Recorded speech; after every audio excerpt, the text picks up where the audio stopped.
ముఖ్యమంత్రి కార్యాలయానికి కేసు పెట్టి ముఖ్యమంత్రి కార్యాలయానికి ట్వీట్ చేయడం, ముఖ్యమంత్రి కార్యాలయానికి ఫేస్బుక్ లో రిక్వెస్ట్ పెట్టండి, సోషల్ మీడియాలో రిక్వెస్ట్ పెట్టండి, ముఖ్యమంత్రి కార్యాలయానికి రిక్వెస్ట్ పెట్టండి.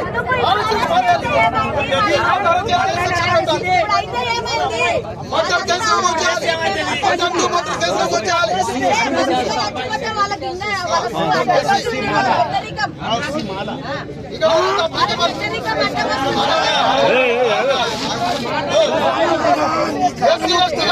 పెట్టాలి.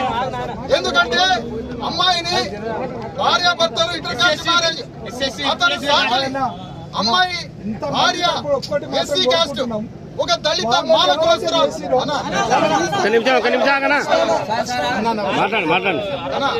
ఒక ఎస్సీ కులస్తురాలు కొట్టిన దానికి ఆడ మనిషిని గుంజి, జాకెట్ గుంజి, బట్టల్ని గుంజి, చంపలే గుట్టి కట్టి కొట్టి లంజముండా అని తిట్టి, లంజముండలారా ఈ గుళ్ళ మీకేం పని అని చెప్పి ఆ ఆడ మనిషిని కొట్టారు. ఆడ మనిషి బిలాంగ్స్ టు ఎస్సీ, భార్య ఎస్సీ, భర్త చాకలి, కుటుంబం మొత్తాన్ని కొట్టారు, కుటుంబ సభ్యులైన సాకల వాళ్ళందరినీ కొట్టారు. భార్య ఎస్సీ, ఆమెని కొట్టారు. ఎస్సీ ఎస్టీ అట్రాసిటీ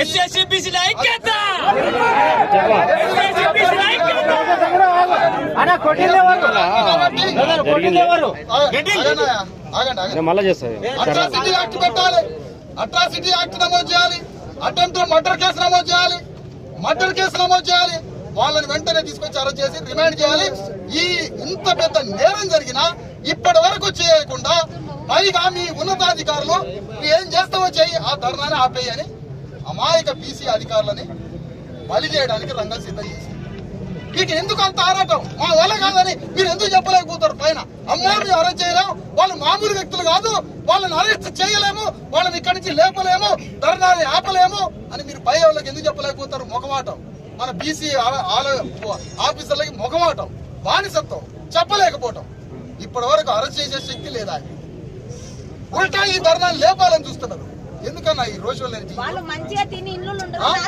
కట్టిన పేదలను కొట్టి చంపుతారా? ఇంతవరకు పోలీస్ చరిత్రలో ఎక్కడన్నా ఒక 2 నెలల పసిబిడ్డని కాలుతో నలిపి చంపిన ఒక పోలీస్ స్టేషన్ హిస్టరీ తీసుకురండి. ఎక్కడ వాడు టెర్రరిస్టా, పాకిస్తాన్ ఉగ్రవాద? వాడికన్నా ప్రమాదకారిగా ఉన్నాడు కదా. వాళ్ళందరూ ఎవరిని అండ చూసుకొని వాళ్ళు చెలరైపోతారు. ఇక్కడ ఎమ్మెల్యే రెడ్డి అండని, అక్కడ ముఖ్యమంత్రి రేవంత్ రెడ్డి అండని. అది కాదు అని మీరంటే ముఖ్యమంత్రి రేవంత్ రెడ్డి, ఇక్కడ నాగర్ కర్నూలు ఎమ్మెల్యే ఇద్దరు కలిసి వచ్చి వాళ్ళని అరెస్ట్ చేపియండి. వచ్చి దమ్ముంటే అరెస్ట్ చేపియండి.